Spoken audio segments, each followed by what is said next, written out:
okugula amayumba tupunta ettaka okukolera ku biwandiiko n'ebyapa tulina abakugu mu ttaka ku namba y'essimu noti 7 noti 6 14 7 noti 6 ne noti 783 42 19 18 yefe Praise Property Consult. Praise Property Consult fabakugu mukugula n'okutunda ettaka. Tulina ettaka ku nguudo zonna ezifuluma ekibuga nga Bwakisogobero, Kachiri, Nampunge, Nkowe, Entebbe Sisa, etunudde mu nnyanja Victoria, Bombo Road Matuga, Mityana Road, Buloba, Bujuuko, Kitalya, Masaka Road, Nsanji, Katende, n'Empigi. Proti zaffe zonna za ssente ensaamusaamu okutandika ku miliyoni emu nga bw'ogula ecapa ku meeza. Praise Property Consult tutunda n'okugula amayumba tupunta ettaka okukolera ku biwandiiko n'ebyapa tulina abakugu mu ttaka ku namba y'essimu noti 7 noti 6 14 7 noti 6 ne noti 783 42 19 18 yefe Praise Property Consult. Praise Property Consult fabakugu mukugula n'okutunda ettaka. Tulina ettaka ku nguudo zonna ezifuluma ekibuga nga Bwakisogobero, Kachiri, Nampunge, Nkowe, Entebbe Sisa Victoria, Bombo Road, Buloba, Masaka Road, Nsanji, Katende, n'Empigi. Proti zaffe zonna za ssente ensaamusaamu okutandika ku miliyoni emu nga bw'ogula ecapa ku meeza. Praise Property Consult tutunda n'okugula amayumba tupunta ettaka okukolera ku biwandiiko n'ebyapa tulina abakugu mu ttaka ku namba y'essimu noti 7 noti 6 14 7 noti 6. Good afternoon, depending on when and where you're catching us from. My name is Musoga Eclipse International representing. I should emphasize that Musoga Eclipse International. You know, I told the people I'm international and they could argue bagamba Musoga bichibi yoyogera, so ebintu katubitwala ku next level tubikuba mu ngeri ya njawulo nnyo nga tusinzira waneeno live ku offices za Gagamel TV era nga gwe yeetaga Gagamel TV offices zaffe we tukoledde olunaku olwaleero entinda ku stretcher atera osanga office za Gagamel International. Olunaku olwaleero aluli a bit special. Tulina omukulu big size Bebe cool intercooler 25 and above years in the business. Tugenda ku discussing ebintu ebyenjawulo. Mainly when I'm with Bebe cool, it's not just an interview but a conversation and a wider view about the music business. Ladies and gentlemen, it's looking good. Always you welcome on Gagamel TV. Thank you. Twatesezano ne kuru netugamba nti singa abeera leete eddakiika 10 buli ddakiika tugibala emitwalo 5 era kulu nekikiriziganyako negamba nti yes watuuka late eddakiika 10 buli ddakiika eba ya mitwalo 5. So congratulations to my team. Nduselete eddakiika 1 hour 10 eddakiika 10 yeah late eddakiika 10. So tulina accountant ku team, so you calculate that. Say hi to our viewers, big size. Yes, good afternoon the viewers of Gagamel TV. Mugamba mutya, my name is Bebe Cool and I'm happy to be here. First of all, I want to appreciate you before we do anything for an initiative. Waking up one day, you start up something that a million of people are feeding on, including me. I'm on Gagamel TV because you had a dream. Yes. That's why I'm seated here today. That's why I'm earning a living. Thank you so much. I'm proud of you. You're proud of me? Yeah, man. That's good. Yeah, man. First of all, 20 years in the game, 25 years in the game. Yes. Looking more back, than 25 years in the game. Looking back on how you began your journey, what basically would you shortly explain to someone what you went through getting here you are today? Yeah, I've already spoken about what I've gone through. Let me briefly say that I've gone through what everyone else goes through, but in their own way. Because depending on your strength, someone can be weak, but even that journey they go through to get where they get is so challenging to them. So of course I've gone through challenges in Uganda. I've gone through aspects of Uganda having been a third world country where we had no systems to support a musician, where we had no systems to support, new ideas, innovations. I also went to Nairobi where definitely I was a foreigner. I just got into the system that no Ugandan had been staying there to do what I did. I was doing things for the first time as an individual. So it's been a challenge, and as expected, those are challenges, and I appreciate the fact that I have gone through them as challenges, because they are the challenges that build us in our different fields of life and fields of work. I just don't want to go through the specifics again, but it's important that we all know that whichever challenge everyone goes through, that challenge is heavy towards them. Though it is important sometimes when you go backwards and explain the actual challenges, so that people get to understand that they're not the only people who face that exact challenge, but rather you could be facing a challenge of no job, you're fully educated but you're not getting the actual job that you expected. And then if you find someone talking about the same story, that, you know, I left campus, I spent 20 years without a job, and you have spent 20 years without a job, but at that time you're seeing that person now has a company.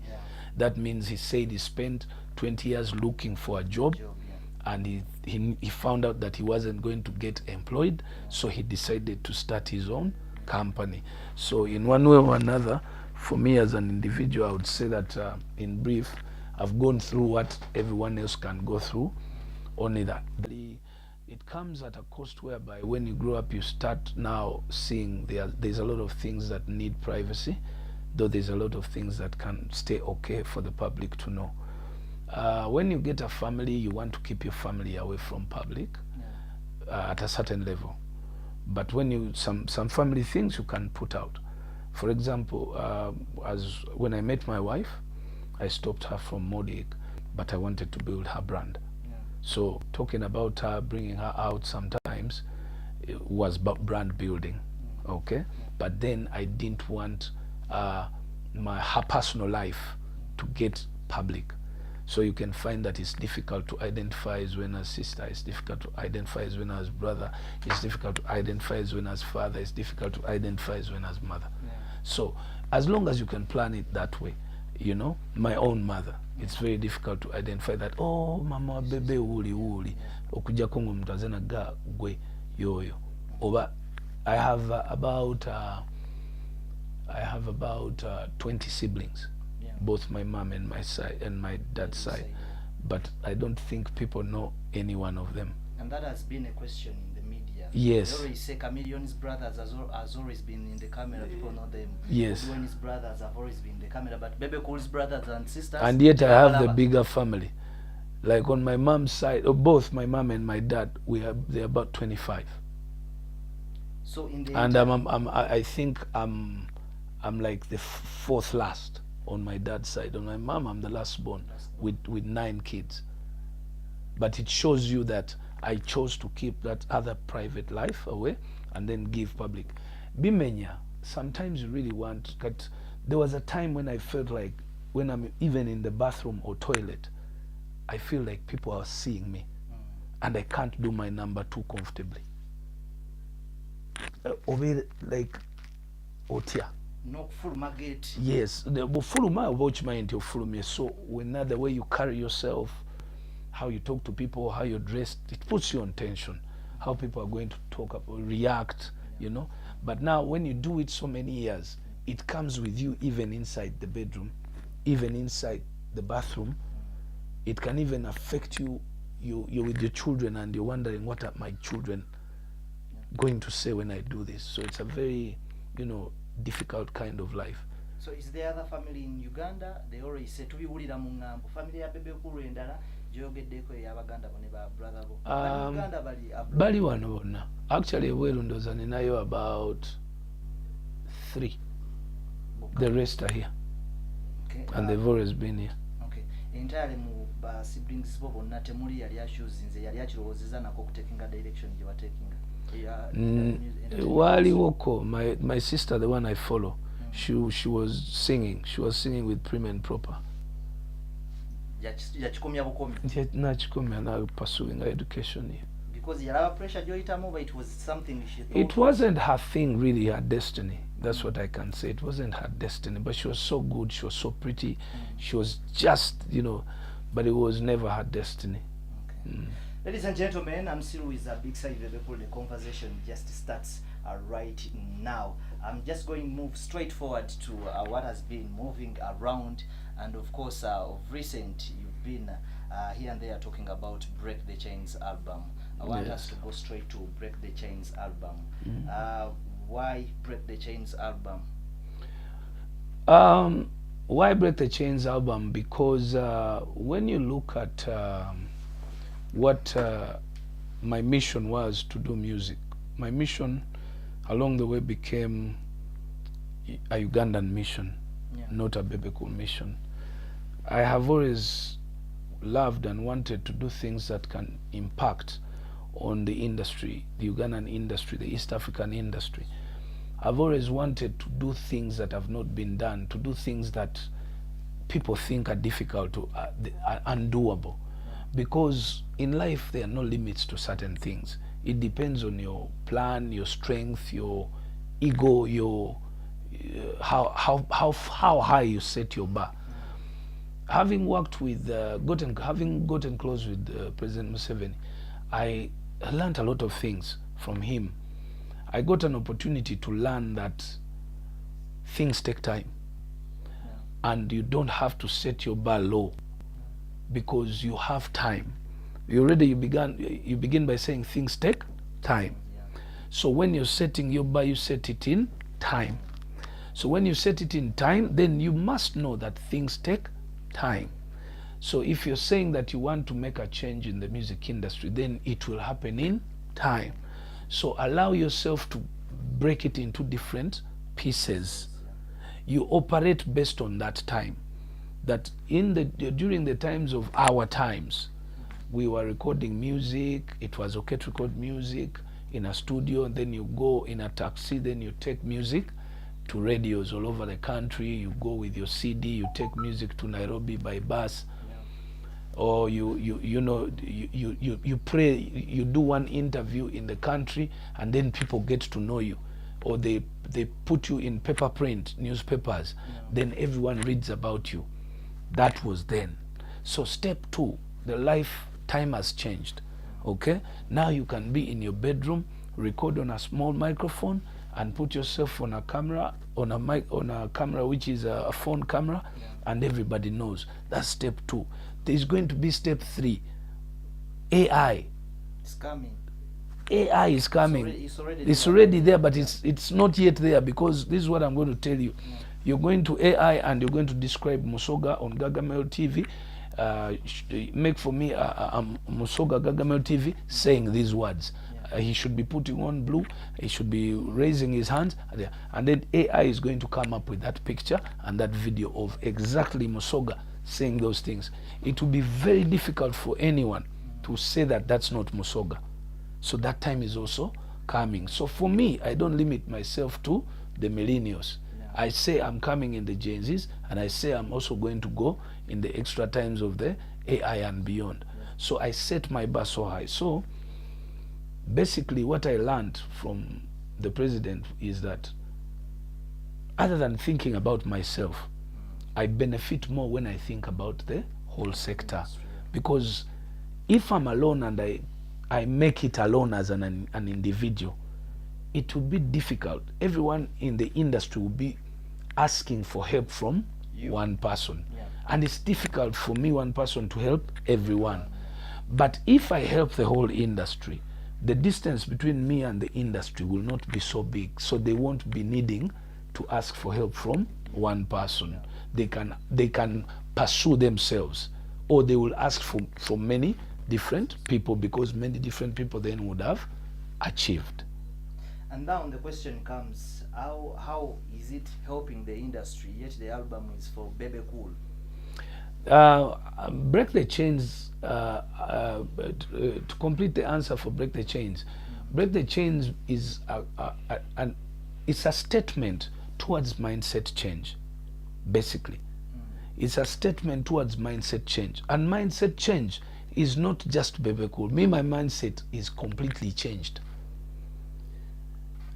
I have given you an explanation that I don't give myself limits to anything. Those days they used to tell me, music by 40 you will be done. I feel young now and I feel fresh. This is the time when I feel I can sing even way better. The older the wine, the sweeter. Yeah. So people used to say the statements, but they don't practice them. So me, I changed my mind. So I'm breaking that chain that was tying me onto thinking the old way of thinking. Yeah. Now I'm thinking new. I'm thinking new nice pants. They are big, so my legs are aerated. But they're big, fashionable to young people. So young people can relate with me. It's the world is fashion. The business I do is showbiz. I need to look nice. I go to gym. You need to look nice. I don't just talk about these things just for the sake. But in reality, chain of locking myself into the old ways of thinking. So that's break the chains. Okay. Bebe, So yeah. the other question, Yeah. the next one that you had The asked, question was, you're saying it is. how does it want help someone- me yeah, other people in the industry? Yeah. How it does help the other people in the industry is when you listen to Break the Chains album, it's none of the music that we've been doing in Uganda. Totally different genres. Us Ugandans have been used to doing our local music, which is Chidandali, Kadongo Kamu, Zouk, and everything. It's okay. We've done it and we can still do it. But then we embrace a lot of artists from outside Uganda with different genres. And then we pay a lot of money. Our people here pay a lot of money to those artists. And then those artists are doing music that is selling globally. Yet our music is not selling globally. We have failed to pick a leaf by accepting. We have locked ourselves onto a tree using a chain. Yet we know for sure Afrobeat is selling globally. We know Afrotech is now beginning. Afro House is beginning. So we are still locking ourselves, convincing ourselves that what we are doing is right. And that was the next question I had it- about the genres that are differently on the album. Yes. Also, all that is a point to teach the rest of the artists that, guys, it's okay. Let's go. Let's break off this thing of thinking that Chidandali, a hit song in Uganda, then you're a complete artist. You're not a complete artist. You're just an artist at that moment of that single song within a region. Most of the songs that are done even by Ugandan artists don't even cross Buganda. We have gone to Gulu, Lira, Pako. The reason why many artists are not even going there is because they are not known there in Gulu, in Lira. But they don't take time to even research. Why haven't I done a show in Gulu? Zikomanakawa. Yes, Zikomanakawa what? They don't even take time to ask themselves, lwaki abantu be Koboko tebanaba kumpangisa? Lwaki abantu be Lira, Arua, they haven't booked me? It's because they don't know you. You think you have a big song, but if you've not been there, they don't know you. Because if they knew you and they liked the song, they call for you. So for me, I'm saying, Nti, break the chain. Let's stop thinking small time. Let's think big time. Let's think worldwide. Technology has made it simpler for us today. You no longer need to really rely on just a record company alone. The best example I can give you is the new small talent from Kasese. The Enewa. Yes, the boy did not come to Kampala. He did his song in a bar in Kasese with the father, and people in New York are dancing the song. On the flight. Yeah, he went to Kenya for the performance. Exactly. So you can see that you're breaking the chain by accepting. Change your mindset. Stop arguing these kiddish little things of arguing and say, I can also do it like Burna Boy. I can also do it like Davido. What are they doing? What type of music? Which producers are they using? Okay, if you can't afford the type of the exact producer, get the young producers who are working like those other producers so that you can be able to do the same. And it takes time. The discussion has been, Bebe has been there for a long time. It is time he should look at nurturing other talents. Waliyo chikozeeko some time back. Ndowooza ne bakudisappointinga. Toconsideringa kuddamu chikola. It's a two-way thing. No one ever gave me a limit. That's why I'm saying I'm breaking the chain, that mindset of thinking that it's time for me to help, to nurture others. I should stop nurturing myself. I just told you I raised my bar so high. I'm not yet there. That brings me to even some of these young artists who I saw asking me or saying that I'm an upcoming artist. Yeah, there's Some of the artists saying that hey, Bebe is an upcoming artist now. Let me tell you something, Musoga. Yes, and all my life, until I reach my target, I am an upcoming artist because I haven't reached my target. That's why I still work so hard. If artists who are global, like Burna Boy, still go on BBC Extra, still go on media tours, as much as they are known, as much as we are saying he's African giant, he's global. Recently he was on the street. Recently he was on the street with the DJ. If he's still doing that, then why don't I do the same? Who am I not to do? So for those young artists in Uganda who are still saying, who have started that cavalry of saying Bebe is an upcoming artist, I am surely an upcoming artist. For them, they made it already. They are stable, they have made it, they are good, successful. they are successful. For you, but for me, I haven't reached my target, my bar. So I'm going to work even harder because I set my bar so high. But what does that communicate to you when you see a young artist that has just come ng'omulaba mu budde bwonna? The communication is clear. He has reached where he dreamed. He's not wrong. He has reached where yalota okutuuka era yatuuka. Kati ekimutabula akyebuuza nti nze nfaaki, kumbe kankibaddemu nti nze wenjagala okutuuka wakyali, nze nkyali upcoming, sinnaba kutuukawo, naye ye okusinziira ku birooto bye ne bye yali ayagala yabifuna yatuuka.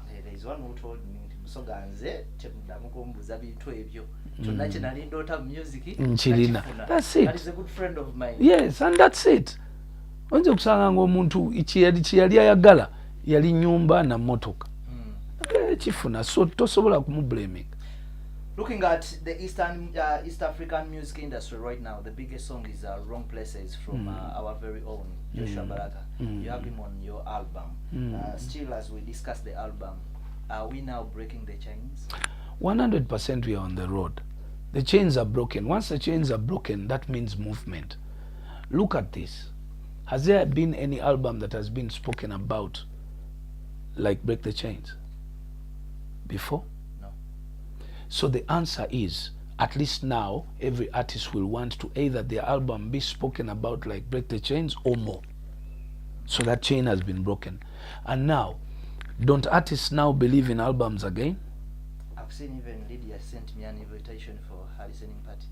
For So what? for an album. Yeah. Not a single, Yeah, not it's an a what? An EP. An EP, Yeah. but an Not a album. deluxe, but an album. So the chain has broken.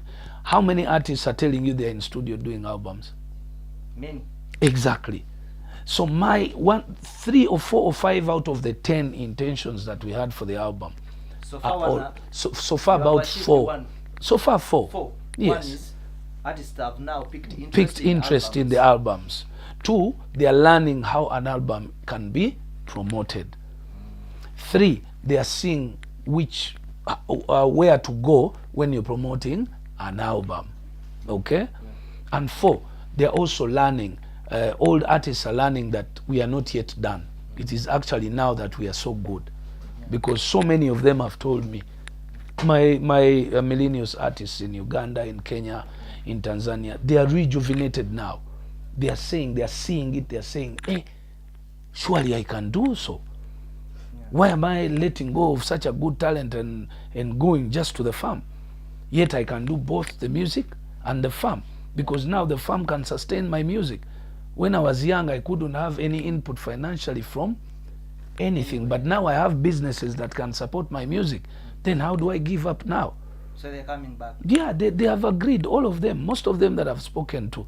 You're going to see a flash of artists by the end of next year, most especially old generation artists. The only difference is I pray that they are able to practice the new styles of music rather than the old. Yeah. Because, for example, in Uganda, it's a new generation and it's dictating what type of music they are taking. So being an old artist, yes, you can come back with some and you'll be lucky to, because also the young are growing, and when they grow, they grow to like the older music. So it's a juggle that you have to play perfectly at a perfect time. Okay, what is your favorite song on the album, Break the Shines? I don't have a favorite song up to today. No, because no. It's true. I don't have a favorite song on the album because every single day, I'll tell you, one of my best songs that moved me first was Home. The other one was Rectangle Love. Rectangle Love later was replaced by Hips Don't Lie. Home was replaced by Check. Check was replaced now by Hidden Agenda. So I don't know, in the beginning I liked the best instrumental I liked amongst all of them was the instrumental of Games. You get it? And when you leave Games alone, when it comes to soothing music, when I listen to Yemi Alade in African Love, it goes differently. It takes me away totally different. So intentionally, I won't say that I'm surprised that I don't have the best song. This is exactly the position in which I wanted to be for a good album. Okay. Because it's wrong for me to say that then I should have focused on that one single song and just released that one. But our focus was on 16 tracks. Okay. You traveled to Kenya and Tanzania, but before we go there, we've had bloggers and of course social media analysts claiming that this album needs no international marketing. What do you have to say? What does that mean? Media tour. The so-called bloggers and media analysts that are now on are new. This is a new field. Number two, they are also learning. They do not know much about the industry. They don't know much about music. I mean, someone wakes up in the morning and they put a phone in front of themselves and they start to talk. They only say what they know in their head. They have not been to media schools. They have not been in concerts. Some of them have just come from villages. Some of them are just learning to. So I understand they are learning, practicing to be analysts. But it doesn't give them a right to, think that they are the ones saying what should be done. Allow people who have been in the industry, who have experience, to guide you. Bebe, for me, when they say things, I can easily tell that, okay, this person is practicing how to think, though he's not thinking the right thing. There's a difference between practicing how to analyze and analyzing. Those are two different things. So some people are trying. But you've all seen, this industry has just begun. Less than how many years now since we had TikTok?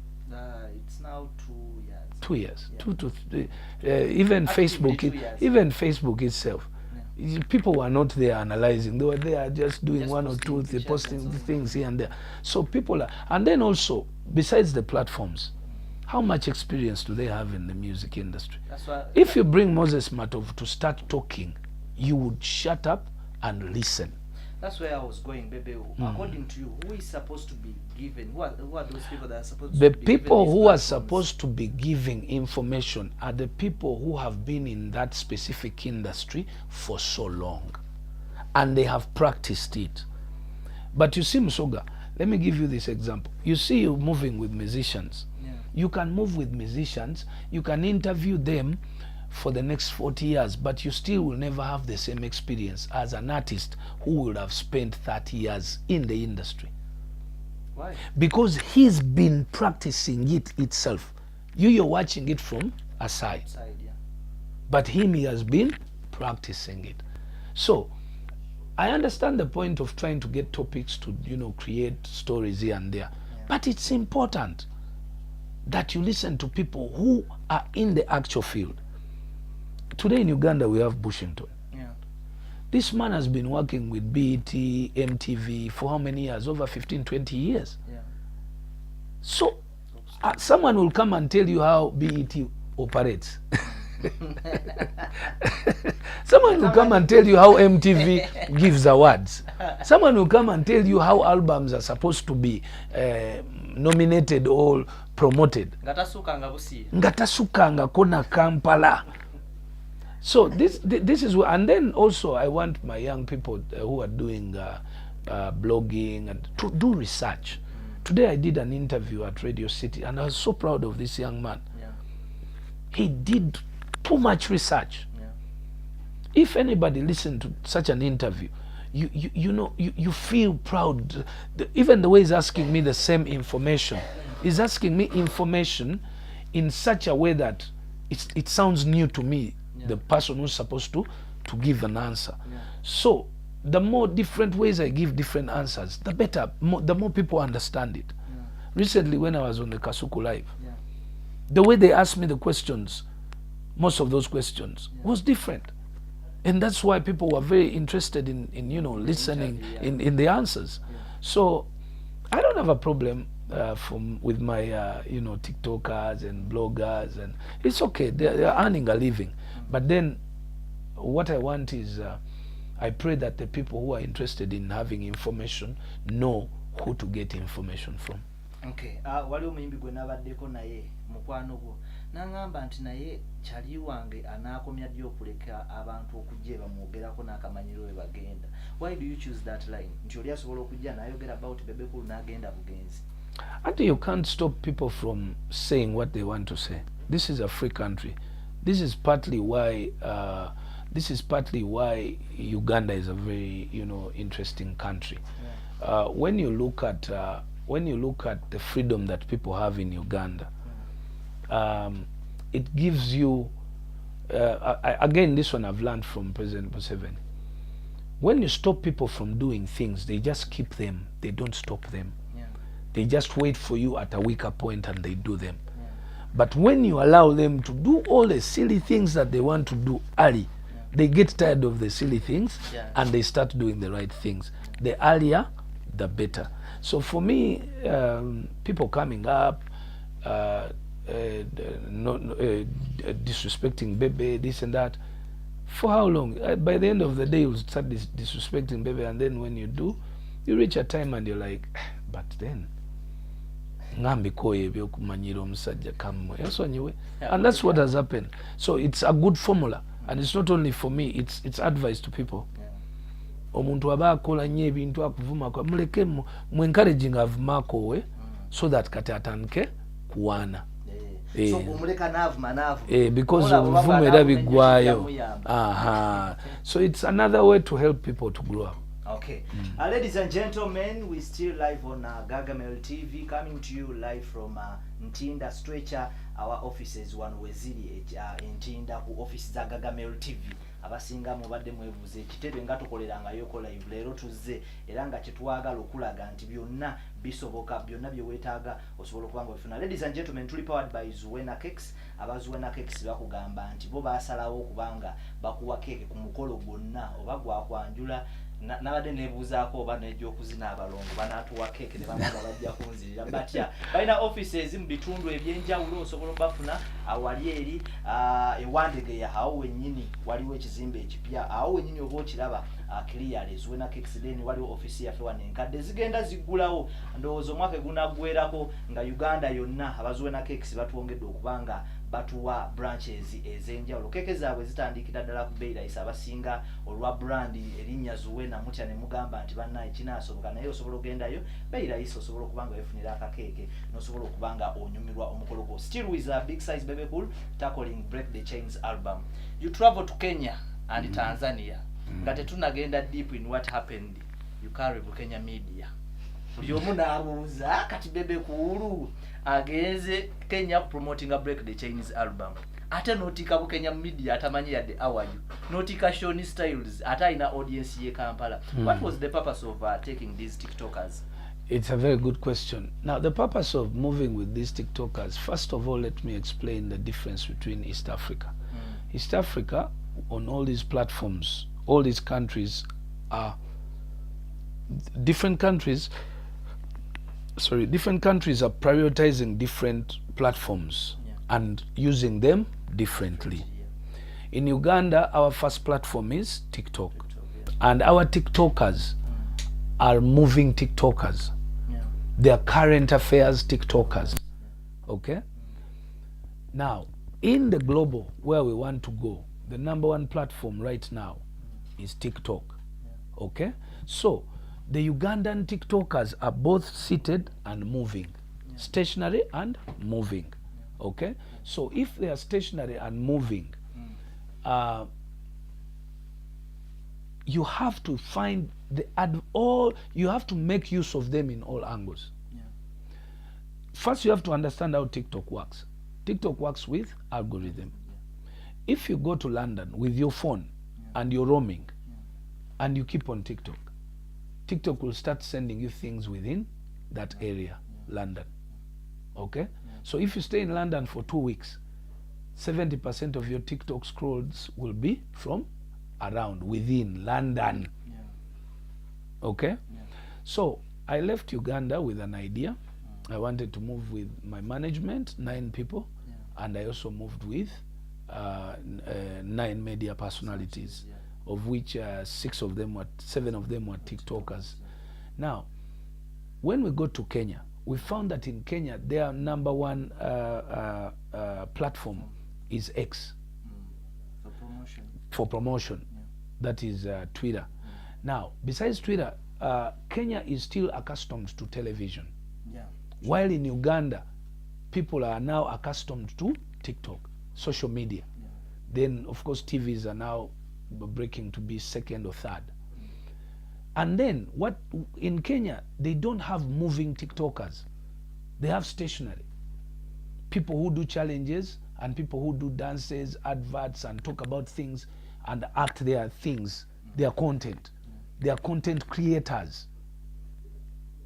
They are totally different from Bukenya. Bukenya can come there at the situation and be talking about the situation. He can follow you in a car and you go discussing. Sky Soldier. You see, I didn't go with, what's his name? Desh Kalisa. When I gave Desh Kalisa the ticket, Desh said, I can't move the studio. My brand, my followers only do follow me when I'm seated in my studio. So these are the analyses that people haven't learned. So when I took these people the other side, I now had them reflect the information from Kenya, because our Ugandans don't know what happens the other side. They assume. So I didn't want them to be lied to by these same people we've been talking about, the bloggers and TikTokers who want to just give wrong information. So when I take the actual TikTokers and bloggers to the media tour, number one, the advantage is they relay the media tour in Uganda. So where I left in Uganda, where I would have left gap, there wasn't gap. I stayed trending. That's number one. In Uganda. Number two, the TikTokers got into the algorithm of Nairobi.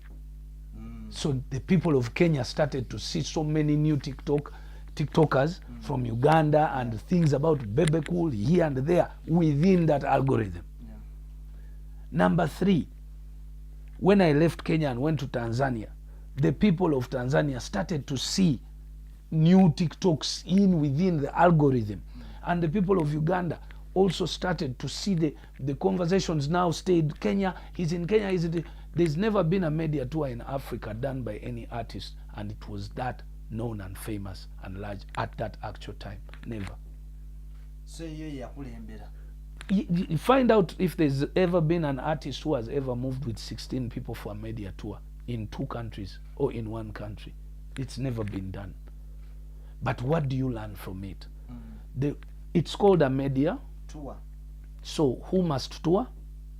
The media, the artist. The artist with his media team touring media houses. It must be concentrated with media. So it was about getting the media. So you get to, yes, so the TikTokers got to see what Tanzania is. So now next time when they're talking about Tanzania, they know the comparison between Tanzania and Uganda. When they're talking about Kenya and Uganda, they have been there. They now know. They are media personalities. They're never going to report again false information when they move. I'm going to go with them to Nigeria. I'm going to go with them to Ghana. We are going to Rwanda. We are going to Burundi. We are going to South Africa. courtesy Uganda Airlines, because now we have an airline that can sponsor artists from Uganda. So the thing is, now people don't have to get second-hand information. Bamufuna direct. Oyo gwongambye ani Bukenya was live. Abagamba bannange peva zizino ezewaffe ezisinga. When you're promoting music, never underestimate any level of information flow. Omwana owokubiri gw'ombuziza Sky Soldier. Sky Soldier yasinga okuba wano live mu campaign ezaggwa. How do you underestimate his following when you're promoting an album? That's where people go wrong. When you do music, you don't, yes, it's English music, I'm doing it for people who enjoy music, but you see, you can't underestimate certain people. Nabo gendo bayingizamu mpola so that they can learn to appreciate. The boy who is going global with Uganda's song Oyomwana ani Dexter. He doesn't even, I don't think he even speaks very good English. But he's now believing that things can happen, and more like him are believing that things can happen. So it's very important for artists to move with media people rather than their sisters and brothers. How's the reception in both countries? Reception was good. The reception was good. The songs are playing. It is a very bad mistake that I did. I don't know how I did it until when I got to Nairobi after so many years and Tanzania after over 20 years. That I noticed that it was a very big mistake I made not to be going to those countries at least a minimum of 3 times a year. Because you have to keep in touch with your fans. So now the music is playing. Every day the DJs send me the clips. People are calling me, you know. If this happens for the next 2 years, then I'll be back on top of East Africa like it was before, or back on top of Africa like it was before. Yes. Okay, the other question was wali said Tanzania. Twafuna abali in Uganda because I was with you but then JM. Bafuna mawulire nti ate Bebe Cool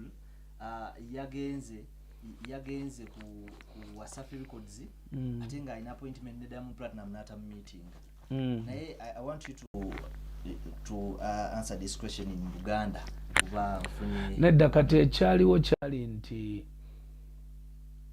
kyanaku nnyo nti tukyalinayo abavubuka naye nga era bwe nagaye nti toyinza kustopinga abantu kwogera bye baagala naye abalina amagezi baali bakiraba nti Diamond ali mu America ate Bebe ali Tanzania.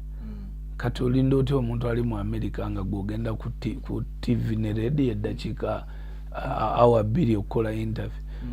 Oli yayagala just kumanyika naye some more attention lwansonga nti waliwo abantu abatalina kumenya budde nga bwe nagambye nti abantu abamu baleka ne boogera ekyo ne kijja ne kipaasinga ne kigenda n'obaleka bulesi because okimanyi tebagenda kufunamu ate beeyongera kwesimu bwayimiridde wasima ate asima yeekola ki yeezika. Okay.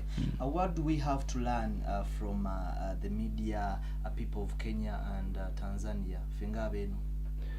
I think media ya Uganda kyayina first of all nina okugyebaza lwansonga nti evolvinga luli twalina media enkadde eri yali so formal oba ebintu obikola bwoti naye ka straight bwoti naye kati media yaffe eri very active eri very dynamic.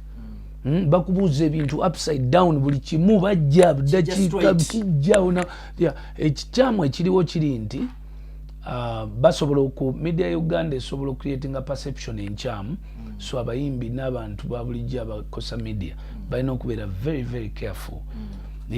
Oba ogenda kukola media abantu abasinga bwe toli sure munnamawulire ngo ayagala interview gwe mugamba akuwa ebibuuzo bye oggyemu ebibuuzo ebyo o answering ebibuuzo byagala akole ki akubuuze osobola okuba nga tebakumisquoting. Otherwise abamu nga ffe tusobola oku answering ebibuuzo byonna kati nze ndi very okay with media in Uganda lwansonga nti I can reason naye osanga nga media Uganda eri so petty sometimes but it also works because bajjamu nnyo ebintu ebi entertaining abantu. So media ya Uganda ina formality ne informal. Ina petty ne major. Yeah, so you have to choose. Okay. Yes, but I think we are doing a very good job in Uganda when it comes to media. Only the media personalities are not investing in their media houses. The media personalities, yes, are not investing in their media. Yes. Kati ngera bonalaba nti kati twategedde ekyabadde Tanzania kati eri room tugenda kukolera ddala studio side eyokubiri tugenda kukola studio ya Gagamel TV where you sit and interview people. Yeah. You get it? Nga bwe walabye gundi ezo zonna bwe zaabadde, we must go live on YouTube. We must, that's what I learned. That's Tanzania tuli mass emirundi 10 when it comes to that or being organized online. Ajja omwana blog eno girabira ddala nti eringa TV yennyini nga bwolaba kati nga bwe kiri naye nga ataddewo branding bulungi, ataddewo emmeeza, microphones, mixer biki, then ali live.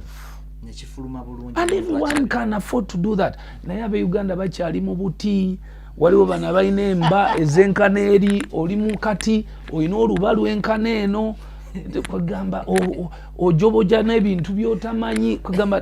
That's where sometimes we batusingira oli mu saati erabikira ddala nti olabika nga yasuza oba mu kifulukwa kyokka ng'oli munnamawulire ogenze mu kamera tonnalya oyayuuya okitegeera mwina mweteekemu kati mwebiriivingiremu kuba ffe be mubuuza kati tuba biriivinga kati nammwe mutuyambe mwebiriivingiremu amazima Katonda gwejjayo nkubuulira blogs zonna bannayuganda bonna abatulaba mwazirabye zonna ze nakoze interviews. Those were not like, I think I only went to, out of the 2 weeks, over 50 interviews. I only did less than 5 live TVs. The rest were online platforms individually owned. Even in Tanzania, I had an Instagram zinga. Exactly. Well monetized this. Naye nga omuntu ali mu studio ye bwati ataddewo branding screens nga bwe walabye bwe twakoze yabakasuku. Yeah. You get it? So I think to me that is very important information for our media personalities. Very, very crucial. Okay. Talking about streaming is something you've since you released your album Break the Chains. Yes. Kyekimu ku kintu kyobadde oyogerako buli ku interview gyogendako. Yes. Kya mugaso ki abantu lwaki balina okuyiga okustreaminga music? Abantu balina okuyiga okustreaminga music kubanga kati ensi ekyuse. Kati eri mu kigambo kya streaminga music tekyali mu kigambo kya hit song. Hit song is a song that people play in a club, at a party, lunondwagala. Nalo ekirungi nti obo nalo balaba lu streaming. Naye ekikwewunyisa nti nno ennyimba ezisinga biggest amount of streams in the world, ate they are not hit songs. Ennyimba ezisinga streams enyingi mu nsi, they are not necessarily hit songs. They are songs that many people listen to so many times. They are good songs. They are good songs. Oba kitegeera. Kakati ensi ekyuse nti ensi ekolagana na abantu kati baagala kye bayita content. Content yoyo gwosobola okuteeka ku social media platforms. Kakati bw'ogenda n'oyimba oluyimba lumu, actually kino kankigatte n'ekintu ebasinga kye babadde bambuuza nti awo manyi music abantu okola album bawulirizako oluyimba lumu. Kakati ensi eno disruptive technology eyajja, platforms zino zonna ze tuyina, kati ensi is about content. Content audio ne visual. Audio ne visual ntegeeza ki? Bu video ebifaananyi then ne music oba ebigambo oba kitegeera. Kati bw'obanga olaba ekigenda maaso ku bayimbi, bayimbi bannaffe be twagala n'okukola nabo collaborations tebakyayagala ssente. Oli agamba saagala ssente zo, njagala kulaba oyina streams, oyina abakuwuliriza. Kyabuuza in short. Ladies and gentlemen, babasabo ne banyabo, ekigambo streams kitegeeza abakuwuliriza. Kati abakuwuliriza luli twalinga tebabalika. Naye kati ennaku zino platforms ze bateekawo music kwatambulira abawuliriza music wo kati babalibwa. Buli mulundi omuntu wawuliriza oluyimba lwo gubalibwa mu nsi yonna. So kati gwe bw'obanga gy'okoma okuba n'abantu abangi abawuliriza music wo n'emirundi emingi gy'okoma okusemberera ku bali abasajja abanene abali mu nsi yonna. How? Jay-Z gy'atudde, Davido gy'ali, Burna Boy gy'ali, balina katugambe streams biliyoni emu. Oba katugambe balina streams miliyoni 5. Kati baba balina miliyoni 5 katugambe.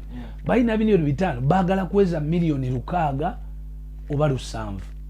Kati bwakusanga nga gwoyina stream abaku-streamingako bali miliyoni 10. Abalina okunoonya agatteko abo bawulirize n'owe aweze 6. Ye tayagala mitwalo gy'etaano egya dola. Yayagala ziri streams z'abantu miliyoni 10. Anoonyeyo ne artist omulala kakati game we yakyukidde. Era nange kati gwe muzannyo gwe ngenda okukola ki okutandika. Naye nga sinagutandika buli gwe nkubira okugamba nti tukoleyo kolabo bw'abadde ng'atunula ku streams zange nga zibadde ntono ng'alaba tekiggwa yadde olina ssente naye nze tolina bakuwuliriza ate nkola ntya naawe okitegedde. So kakati game egenze ku bameka abakuwuliriza. So twagala abannayuganda batandike okuwuliriza music waffe ku stream ku platforms ezo tuweze abatuwuliriza. Yengeri yokka industry yaffe olaba ne bwabeera David Lutalo tolaba nti Uganda erina abantu miliyoni 5. Miliyoni 25 ne basalawo ne bawuliriza ennyimba za David Lutalo emirundi 5 buli luyimba abantu miliyoni 25. David aba alina okufuna essimu okuva mu America oba Bungereza okuva abamu ku bayimbi abo. Abantu kibano mbagala mpaako. David aba agenda gawogayi tewali buzibu. Oluyimba lulwo video yiyo gwoteka mu buli kimu. Let's take a quick commercial break. When we come back, Bebe kulu agenda kuba atunyonyola abantu bayambiddwa batya problem ebaddewo ya internet eri too expensive bayambiddwa batya okubanga basobola okustreaminga music on then nekirala mfunyeko comment okuva ku at following ku YouTube from Rwanda. Thank you so much. Agamba is Bebe Cool going to Rwanda for a media tour. We'll come back and of course talk about that. Still there's a discussion of who is a global artist. Bebe Cool will still tackle that. Thank you so much for being on Gargamel TV. Praise Property Consult Fabakugu mukugula n'okutunda ettaka. Tulina ettaka ku nguudo zonna ezifuluma ekibuga nga Bwakisogobero, Kachiri, Nampunge, Nkowe, Entebbe Sisa, etunudde mu nnyanja Victoria, Bombo Road Matuga, Mityana Road, Buloba, Bujuuko, Kitalya, Masaka Road, Nsanji, Katende, n'Empigi. Proti zaffe zonna za ssente ensaamusaamu okutandika ku miliyoni 1 nga bw'ogula ecapa ku mmeeza. Praise Property Consult tutunda n'okugula mayumba, tupunta ettaka, okukolera ku biwandiiko n'ebyapa. Tulina abakugu mu ttaka ku namba y'essimu noti 7 noti 6 14 7 noti 6 ne noti 783 42 19 18 yeffe Praise Property Consult. Praise Property Consult Fabakugu mukugula n'okutunda ettaka. Tulina ettaka ku nguudo zonna ezifuluma ekibuga nga Bwakisogobero, Kachiri, Nampunge, Nkowe, Entebbe Sisa, etunudde mu nnyanja Victoria, Bombo Road Matuga, Mityana Road, Buloba, Bujuuko, Kitalya, Masaka Road, Nsanji, Katende, n'Empigi. Proti zaffe zonna za ssente ensaamusaamu okutandika ku miliyoni 1 nga bw'ogula ecapa ku mmeeza. Praise Property Consult tutunda n'okugula mayumba, tupunta ettaka, okukolera ku biwandiiko n'ebyapa. Tulina abakugu mu ttaka ku namba y'essimu noti 7 noti 6 14 7 noti 6 ne noti 783 42 yeffe Praise Property Consult. Praise Property Consult Fabakugu mukugula n'okutunda ettaka. Tulina ettaka ku nguudo zonna ezifuluma ekibuga nga Bwakisogobero, Kachiri, Nampunge, Nkowe, Entebbe Sisa, etunudde mu nnyanja Victoria, Bombo Road Matuga, Mityana Road, Buloba, Bujuuko, Kitalya, Masaka Road, Nsanji, Katende, n'Empigi. PG proti zaffe zonna za ssente ensaamusaamu okutandika ku miliyoni emu nga bw'ogula ecapa ku meeza. Praise Property Consult tutunda n'okugula mayumba, tupunta ettaka, okukolera ku biwandiiko n'ebyapa. Tulina abakugu mu ttaka kuna 14 7 noti 6 ne noti 783 42 19 18 yeffe Praise Property Consult. Praise Property Consult. Okay, ladies and gentlemen, I'm still seated next to Big Size Bebe, and of course we're tackling Break the Chains album, and of course the industry at large. I've been told we also live on Magic 1 TV. Thank you so much, UBC Media Company, and of course to everyone who is following. Mwebale nnyo, mwebale goberera ebibuzo byammwe. Tugenda kuba atubidda mugenda kubiwa omukulu tukome waliwo tugende waliwo ennyini wenkomye ngambuza Uganda bayambiddwa batya kuba ebimu ku bintu bye ba complaining is the internet being expensive. Ndikusaidia Uganda when it comes to that, but at the same time ndikusaidia entegeera ebintu gye bikolebwamu mu government. Internet yatandika eri very expensive. Abantu ne ba complaining nejjange kenderako. Just tulina continuinga kwe complaining o complaining naye mu complaininga kuno tulina okumanya nga Uganda nti company zali za signing endagaano. But signingako nga probably ebiseera ebyo twali twetaaga nnyo companies ejje zireete jukira ffe tetwalina ki internet. Kakati tutandise okulaba nti neighbor waffe naye ali cheap naffe mutandika okukola ki okutusalirako. Kati ekyokubiri government nayo netandika okulaba internet omugaso gwayo. Teriyo government mu nsi esobola kufunira abantu baayo 30% ku bantu baayo mirimu. Tekisoboka. Ekinene nnyo bwebeerwanye 15-20%. 80% erina okuteekawo embeera ng'abantu abo 80% basobola okwekolamu ki emirimu ne beetandikira kiekampuni zaabwe.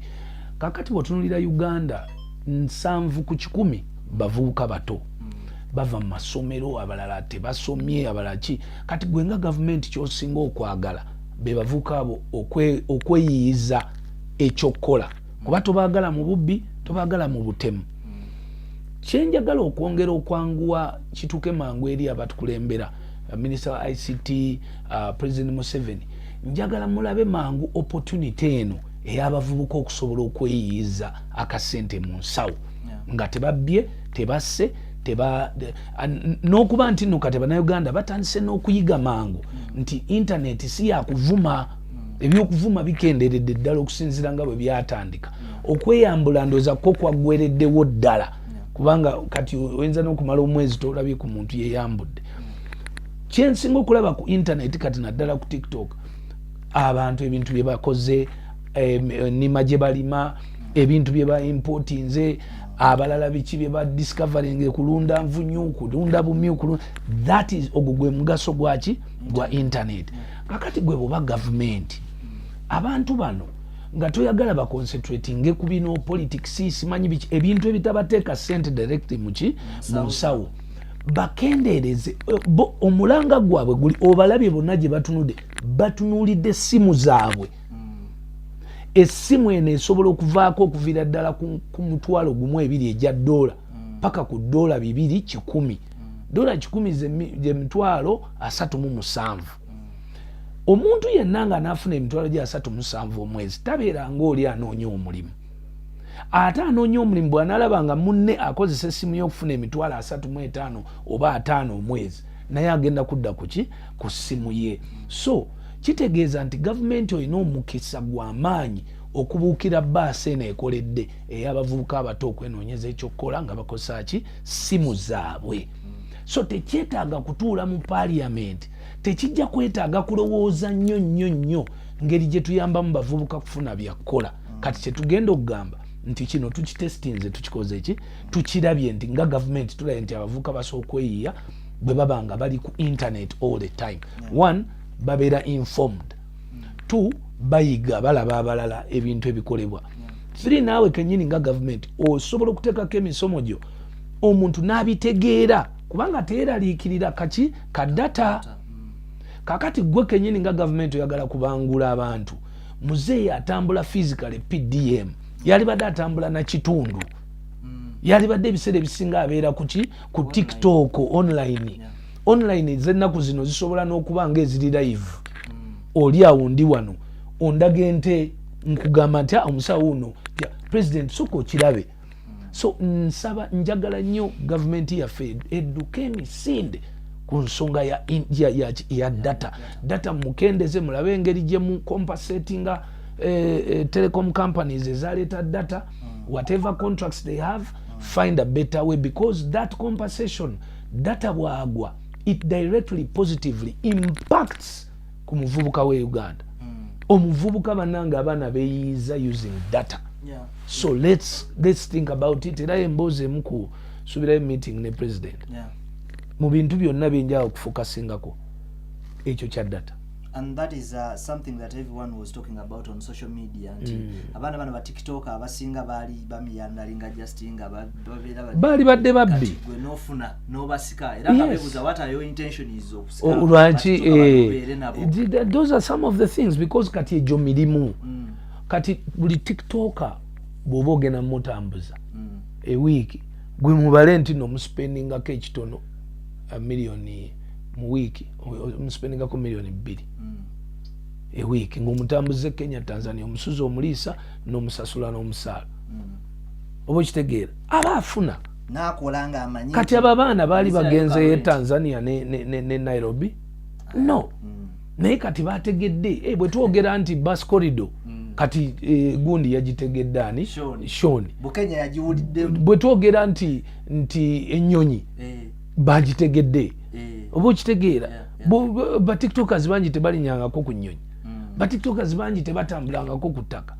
omunamawulire wange omu eyagenda olugendo ku ttaka nadda by air namubuuza naawe ogenda ku ttaka nagamba nze preferring ogenda ku ttaka I need to see but I'll come back by air nengamba wow, because abantu tebamanyi na sceneries zansi, abantu tebamanyi na East Africa bwefaanana. Bw'oyogera ku Rift Valley akikwatanga kigambo tamanyi na mugaso gwa Rift Valley, tamanyi na gye basimba tea, tamanyi kwegamba bwe tuba tudiscussing ebintu bino politically oba socially ffe tukozesa amagezi ago gonna nti oyogera ku Kenya omanyi nti kati oyogera ku Eastern oyogera ku mazzi oba Western oyogera ku tea chai gwe basimba oba Rift Valley oba ki kakati abantu abo babeera bwe bati batambula bwe bati no abantu bo balowooza tulowoleza at the same understanding but then bwofuna opportunity to move around using a job eno simu ababaana simu eno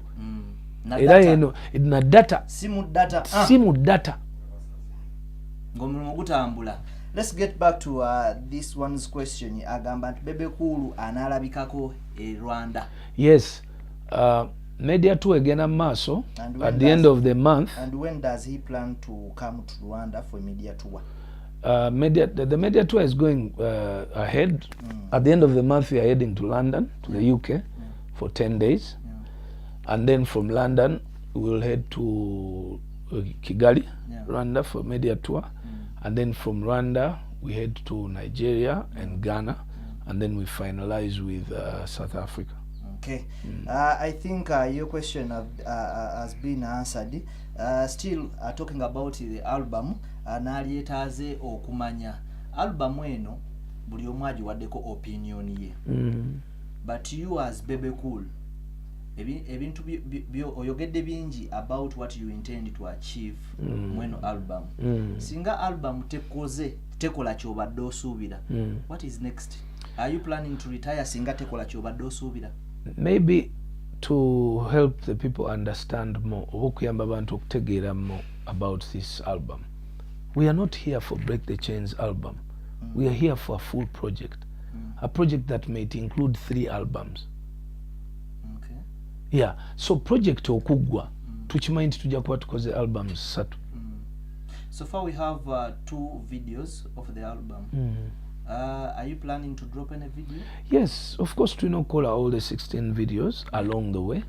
Ngabe nabaga nti album osoji promoting for over 1.5 to 2 years as we prepare the second album which will come to follow up. Album esooka when you break the chains. Efuna resistance, efuna criticism, because baba tebabitegeera. Yeah. Kati olina okumanyiiza abantu kuba tugezako okukyusa abantu what music they should gwe balina okutwala naffe tujoininge ensi yonna banaye tuleme kusigalayo sivumye kadongo kamu naye mutuyambe tuleme kusigala eyo tutambule n'ekitambula kubanga amazima amatuufu gali nti naffe twagala kuba ku maapu ey'ensi yonna so si ku maapu ya Uganda. Uganda terina kuba ku maapu ya Uganda naye erina kuba ku maapu ya nsi yonna. Someone was advising Joshua Baraka asookadde waka agumize waka eri asooka aveeyo. Entegeera yaffe ey'ebintu n'enkola yaabyo eya buli muntu eyawukana. Kati omuntu oyo ye fokasi ye yawaka era temulumwa mutwe ye yatuuka wano. Nakigambye dda nti oyinza okuzanyisa omuyimbi ng'akoze comment just kyoba totegedde ye ekinene kye kyali kye ekirooto kye kyali kye kyonna kyetooloolera ku kirooto kati oli kirooto kye kyawaka ye amwagala waka naye Joshua obwongo bwe bwansi yonna. Kati toyinza kugamba muntu alina bwongo bunene akozeseeko katono. What's your comment about Joshua's performance gye yakoze ku Afro Nation? Massive, very beautiful. The question is mwe mubeeraawo bw'oba togenzeeyo ani yali kwogeddeko? Ye bw'oba togenzeeyo ani yabadde ku Afro Nation eyali mutegedde? Kati nze saagenze ezange break the chain yabaddeyo ye yagenze oluyimba lwe terwayimbiddwa teyalubayigiriza tebaluwulidde tebalu streaming zeyongera numbers. Kati entegeera yaffe is always kwerwanyisa kyekizibu era nabalabye nti simanyi byayimbye nga tewali bantu kale nentula naye entegeera y'abavubuka bano naye nze nkimanyi nti oluusi bambi ensaalwa yereeta ennyo ate nze nkikubawo nze sikweka kubanga gwe omuntu olaba otya munno ng'ali ku show ate n'okyogerako negative. Mbadde ngamba show is there to show out your works. Ayimiridde ku stage asaayo show ye tekoma kubali abaliwo bokka ne baba batono naye eri live ku zi TVs ku internet yonna ku YouTube yonna abantu bali waka balaba. It causes a lot of discussion. Not discussion. He's selling his music to so many different people. Waliyo shit akolebwa nga teyise ku YouTube kukinga tebabitaddeyo. And in the first place oyayogera yaddayogerera negative. Lwaki yaddayogera kuba yamulabyeko. Singa teyamulabyeko yaliyogedde. So maye bannaffe abamu tujja kuba attackinga emitima gyabwe gikakkane. Kubanga ekyo kyekisingidde ddala okuleeta problem music industry yaffe. Tima obutayagaliza okubeera nga kwagala kulemesa oli bwakola kyotasobola nolowooza nti noyagala oveeyo okikube stuff like that. But nze kyenjagala is appreciate but also along the way to say the truth. Si kulimbiramu just because abantu baffe abasinga tebannaba kubeera exposed. Okay. Let's get to the discussion that is going on social media. Wabadde ku Kasuku live and those ne bakubuuza about who is a global artist and atali global artist and it seems people have picked interest in the story nga bagamba nti ogezaako nagisanga Tanzania topic ya who is a global artist. Briefly tuwe understanding yo ya global artist nga tetunagenda ku discussion kale kakati kyenjokola njagala kusooka bagamba katona mama ndi ku live TV nsaba nkuddire kakati njagala buli atulabaawo agiye essimu ye. Let's face this camera. Nsaba buli atulaba agiye essimu ye agende ku Google otekeko ekigambo what's the meaning of the word globe.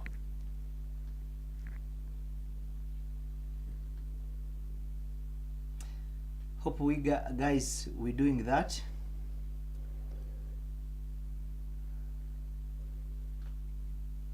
What is the meaning of global? The word globe. The word globe. No, katwagala ku explaining what is a globe. Kale gwetekako what is a globe. Tuli ku Gagamel TV, an exclusive with Bebe Cool. Basically, we're tackling Break the Chains album, and of course, we always have a wider view of an entertainment industry when I sit down with Bebe Cool. It's about 1.5 years since I last had an exclusive with Big Size Bebe Cool. He's back, and of course, ngali nabasuubiza nti byonna tugenda kuba tubyogerako discussion ebadde y'amaanyi ku social media. Right now twagala tubulire his understanding. Ale kakati wano okusinziira ku amaso gange tegalaba bulungi. Kati ntaddemu ekibuuzo kigamba what is a globe. I think my producer, you can zoom that. The answer hiyo okubanga bakiraba. Now ali ku simu ina internet, you can search it out. Kati wano answer endeetera nti a globe is a spherical representation of the earth or other celestial bodies providing a scaled down 3-dimensional model. Okay. Kakati ekifaananyi kya globe mu bumpimpi is earth. Yonna. Spherical earth yonna. Obwetooloozi bwayo yonna. Kati earth eriko ki? Continents. Continents ez'enjawulo. Kati how many continents are there in the world? Teziri 7. Oli sure? Ziri 7 tonjo chesa. Anti twagala tu solving eh? There are 7 continents. Nagi. Basazeemu ako. But yeah, tulina continents tulina mu Africa. There are 7. Jenvamu, tulina mu Asia, tulina mu Europe, tulina mu North America, South America, Antarctica, Australia, kansomemu order abantu baziwulire. Bazitegede bulungi ya. They are Asia, Africa, North America, South America, Antarctica, Europe and Australia. Yeah. Those are 7 continents. And those make up the globe. Yeah. So, what is your question? Question yebadde, who is a global artist according to your understanding? So, can anyone now, is there anyone who wouldn't know who a global artist is after I have given you the meaning of the word globe or global? Obantu kizeyo mu Luganda. Global artist ye artist akubye continents 7. Zonna naziza wali. Amanyikiddwa ne bwaba tannatuukayo naye nga amanyikiddwa continents meka? 7. Bwe anaabaayo omuntu ng'alinayo explanation endala sikinaako buzibu naye mu ntegeera yange a globe has 7 continents and we have artists who have hit 7 continents. Burna Boy is hitting 7 continents and he's performing on 7 continents. Michael Jackson performed 7 continents and hit 7 continents. UB40 performed 7 continents and hit 7 continents. I don't want us to misguide ourselves. There are people who are on the road to global because beyond Africa, they have gone Europe and they have also gone some Asia, some South America, or North America. Actually, North America most easy, not easy South America. South America is a bit tricky, but those performances in the Antarctica, I would love to see those performances in Asia. You know, we okay, and also someone will come to you with excuses of, oh, my music is being listened to in Asia. We know Boots. Boots knows Ozimanyi. Where we pay certain companies to put for you views and streams from those different countries. We know these things. So let us just, and you know, every time you make yourself comfortable, this is advice from Bebe Cool. Every time an artist makes himself comfortable by saying, I'm there, Natuka. That's why they are going down, and they are left with one thing, to keep convincing others that they are there, rather than their music to speak that they are there. Okay, now, baby, the argument has been to get the 7 continents. We were you award nga eri recognized by those 7 continents. Nga Diamond Platinum ajina, Kenza ajina, Bebe Cool ajina, Chameleone ajina. Doesn't that make that person a global artist? But you see, for me, I don't understand how people think. An award is decided based on charts in America. How does a top Chinese person who is earning more than any American artist, how does a top Indian artist who is earning, have you ever seen any Indian top artist being given an award in the US? It is rare. Do you know the number of people in India? The population? I think it is about 80 million. No, 80 million is very little. That's I need you to ask yourself these questions. Okay? Asia, which is the most populated continent? Asia. Does Asia have top artists who are famously known in Asia? Yes, they do.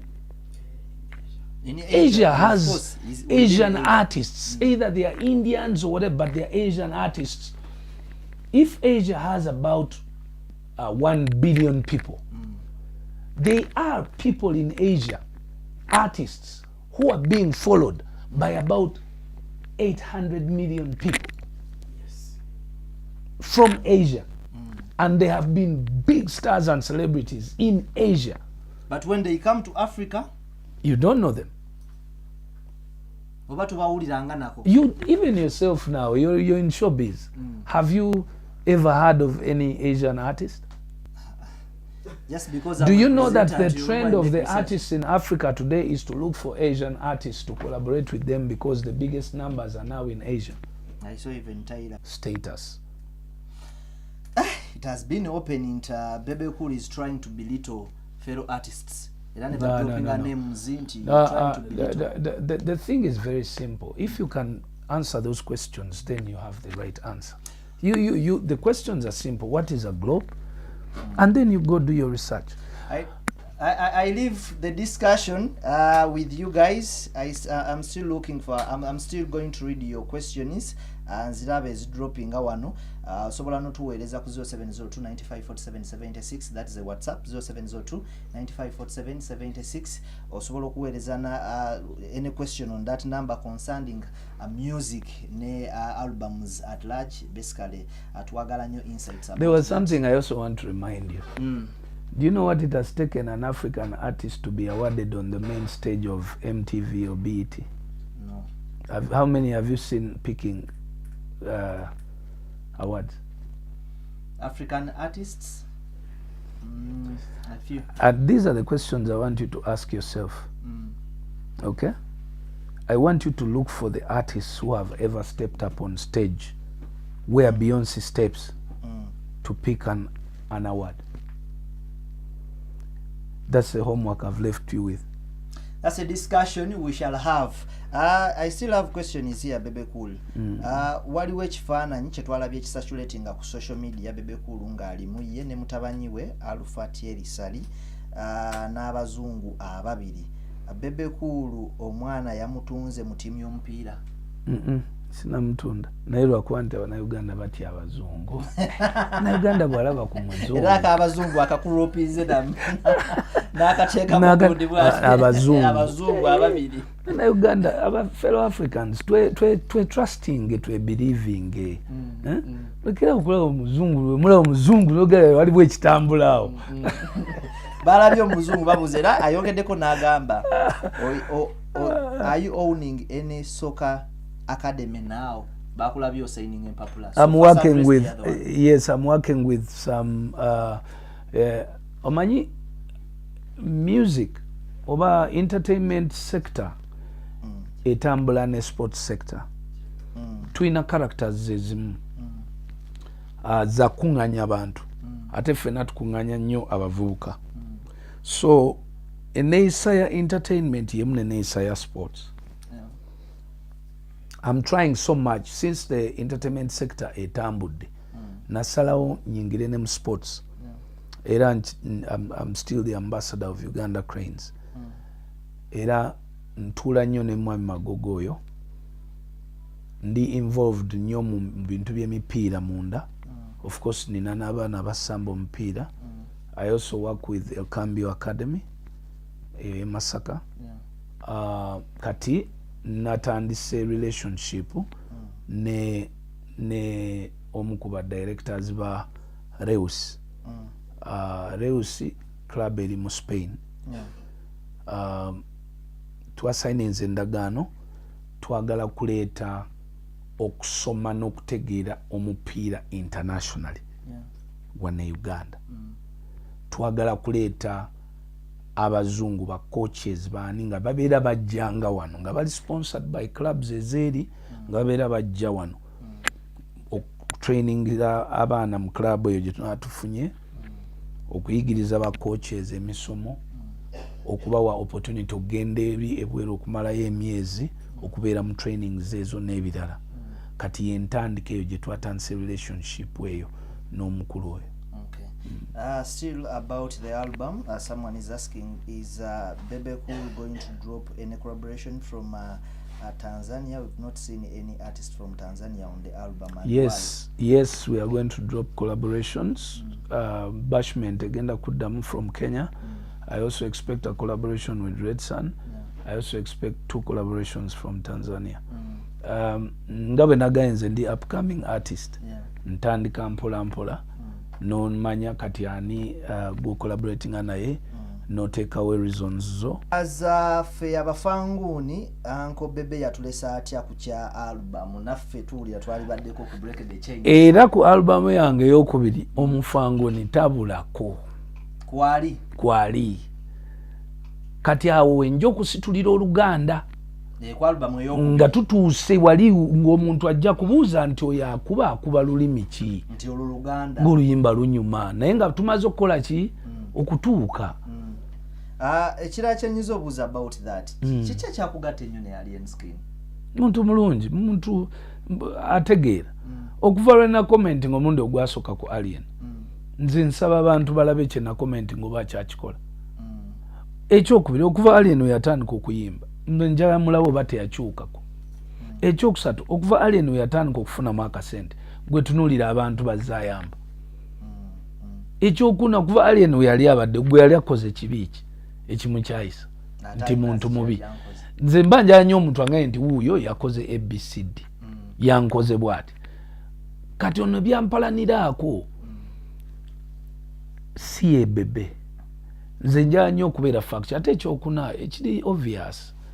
Alien naye yajjanga muyimbi nga yeetaaga support. Eno industry ekyali nkalu. It is an employment platform for Ugandans. Kati nze nga Bebe amaanyi ge nnina nga lwaki sigawaako omulala naye akolera awo n'ataapinga okwo. Naddala ng'omuntu wa mpisa oba okitegeera.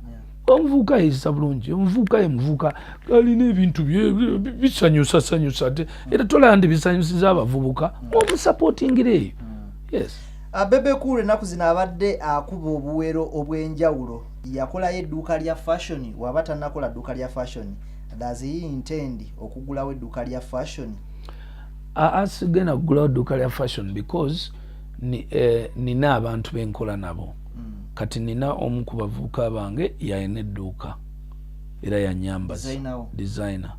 Era very soon tujja kumubwanjulira sagala achali ku tests ze kati so far ate yakakola bulungi because when tunulira the last 1 month okuva lwe twava ku Break the Chains release album paka kati so far 95% ali perfect so ajja kukolayo emyezi gye 6 bwe tunamala okulaba nti kyekyo ng'ategedde what a celebrity must be and then we open him up but ayina edduuka ali era ebintu byonna bireete byange special based on what we yes kati nga bola ne Kleba aya printinga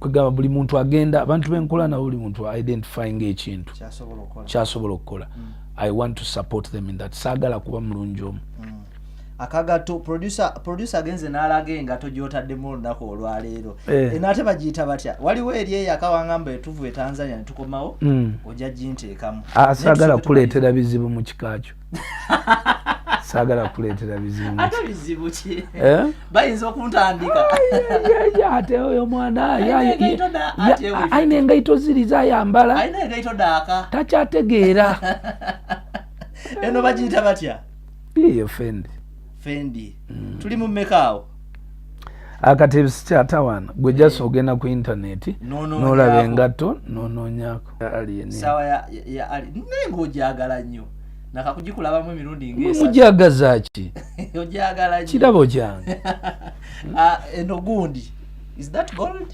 silver coat yeah eno coat ate wakati ate ekyo kibaki bayiwako gold kungulu kale discussion kuba nabyo biba bya current kati ekitu line gy'okitwalamu watusereete eddakiika 10 kati gy'okoma okuba mu kamera twongeramu eddakiika era accountant wange njagala bwekyo akubye presenter okuba presenter wano okyadde wange ate nze nkufuddeko okyadde wange ate oyagala okukubira ekijjakola ladies and gentlemen ndowooza ekirala kyenyiza okuonako nga tusibula Bebe Cool ogenda tuwa ka brief gundi ku album expectations abantu ze babasuubira then ekirala kyenjagala briefly okooneko nga tugenda mu elections bubaka kiboyinza okuwa abavubuka abato bululu buno manyi sometimes abavubuka abamu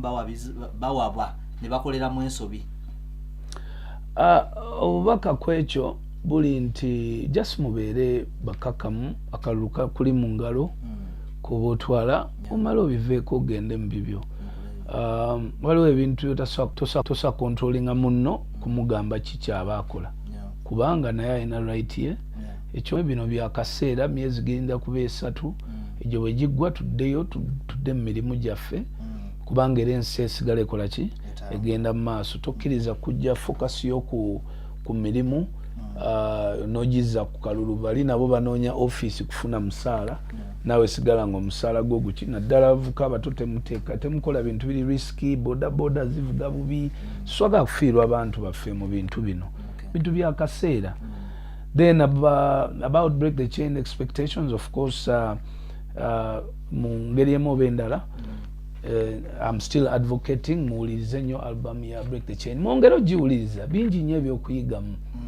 bingi kwe towuliriza Bebe gwe wuliriza music uliza music oyo ali ku album ya Break the Chain ogenda kuyigamu ebintu bingi ojja kutegeera ensi gyeri mu kudda ate gy'okoma okutegeera ensi gyedda naawe ojja kufuna ideas so let's move together tumuvingire wamu tetunoonya bibi ensi endala zonna bonna balina ebibi naye babikweka tufokasinge ku kirungi kyekirungi ku album eyo ffe kyetuba tupushinga lwaki tupushinga ekibi ekigiriko ffe tupushinga ekirungi ekigiriko naffe tuteeke wetutadde bwe twogera ku Burna Boy leero bw'oyogera ekigambo Burna Boy nga kiki ekiddako mu mutwe gwo Nigeria bw'oyogera ekigambo Joshua kiki ekirina okuddako Uganda bw'oyogera ekigambo Bebe Cool kiki ekirina okuddako Uganda kati ffe twagala kutambuza nsi yaffe vibrating era nja kwebaza nnyo abantu abali mu diaspora at any cost mwenna baganda bange benzaala bawala bange balenzi bamaama bataata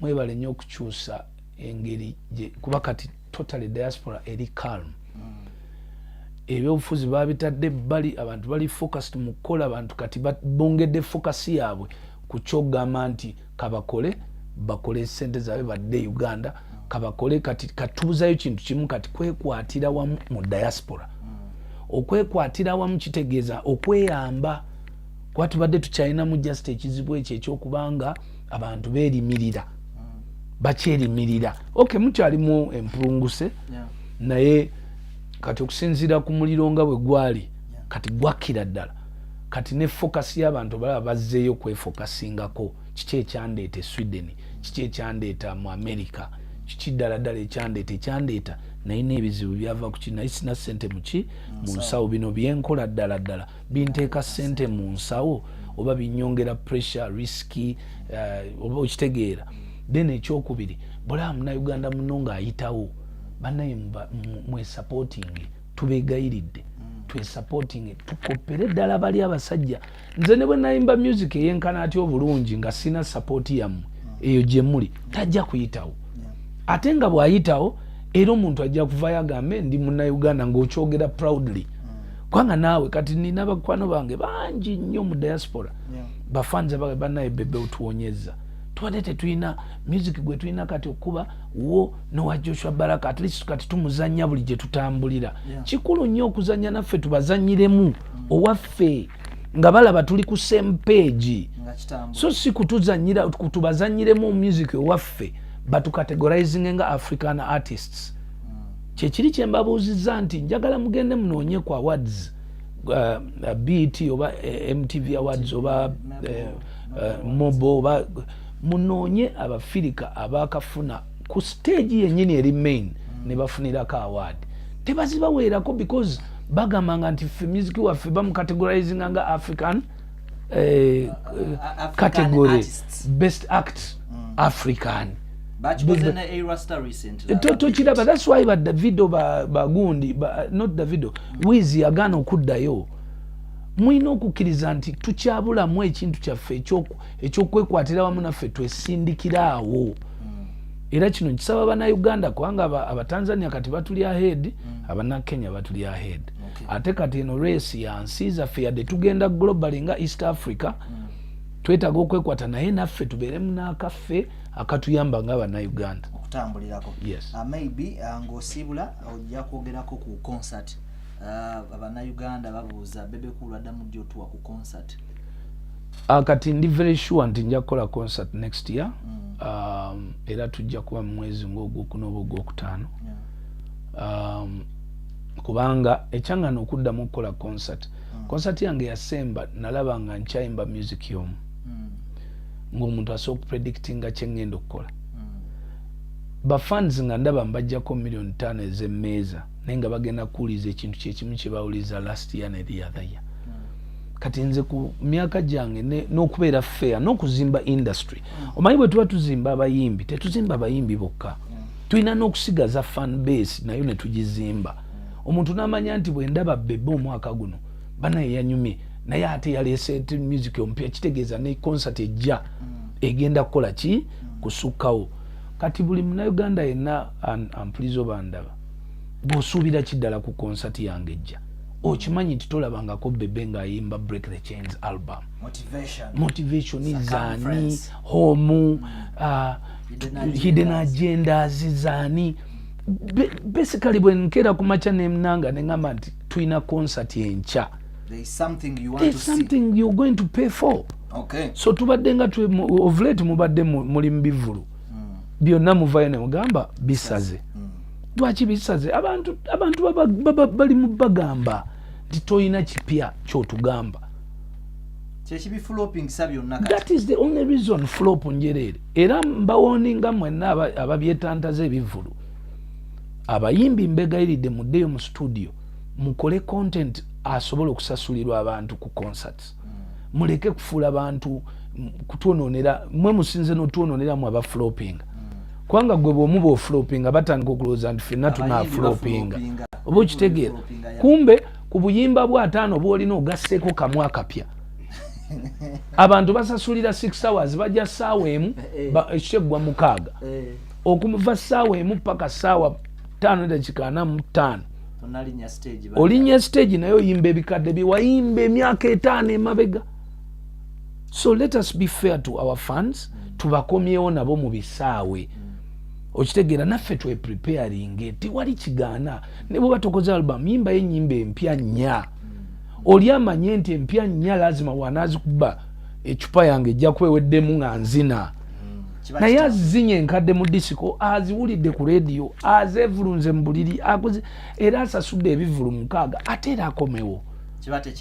So njagala nnyo ba promoters namwe mufokasinga ennyo ku raisinga okukola concerts z'abayimbi kati abayina content abayina ekyokuwa abantu namwe n'abo abayimbi bajja kuddayo abalala batalina ng'oli agakola concert naye addeyo asooka anoonye omuntu amuteekamuko kasente akatona recording album agireleasing agipromoting ku level ye then alioke olaba Joshua ngabwa Joshua tanaba kugenda kukola concert naye kati aweze ennyimba era ndi very sure kasitol nakulunakera ku macha Joshua nagangenda Lugogo it will pack.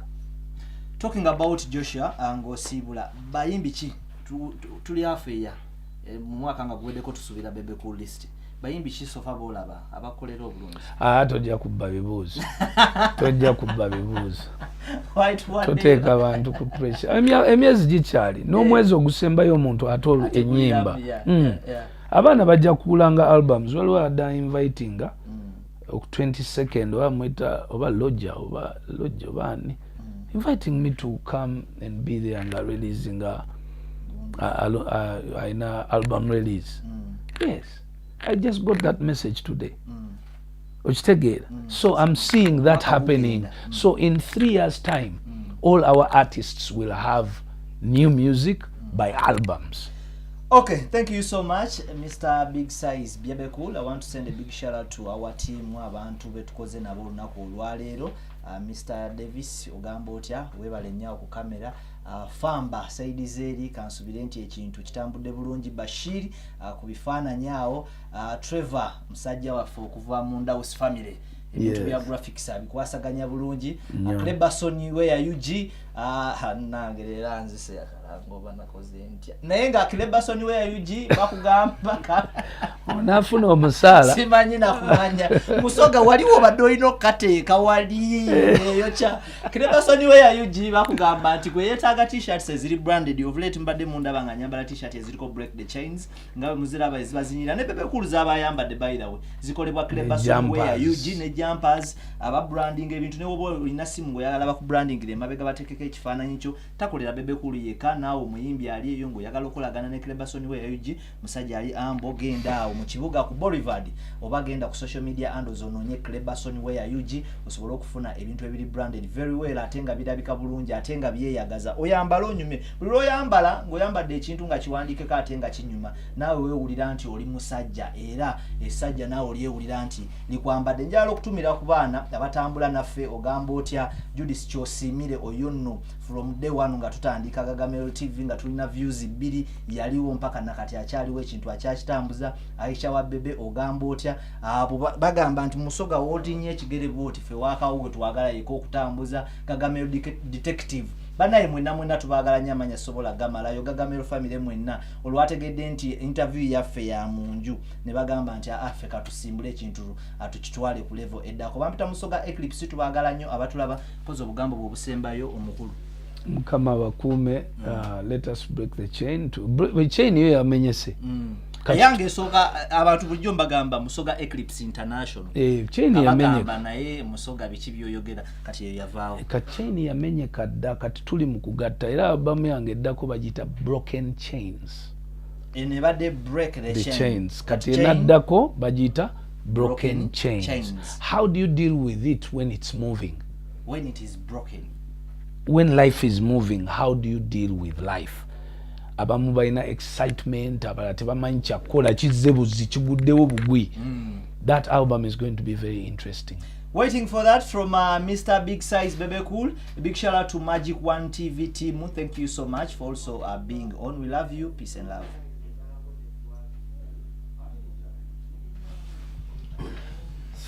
Thank you so much. Praise Property Consult fabakugu mukugula n'okutunda ettaka. Tulina ettaka ku nguudo zonna ezifuluma ekibuga nga Bwakisogobero, Kachiri, Nampunge, Nkowe, Entebbe Sisa, etunudde mu nnyanja Victoria, Bombo Road Matuga, Mityana Road, Buloba, Bujuuko, Kitalya, Masaka Road, Nsanji, Katende, n'Empigi. Proti zaffe zonna za ssente ensaamusaamu okutandika ku miliyoni 1 nga bw'ogula eccapa ku mmeeza. Praise Property Consult tutunda n'okugula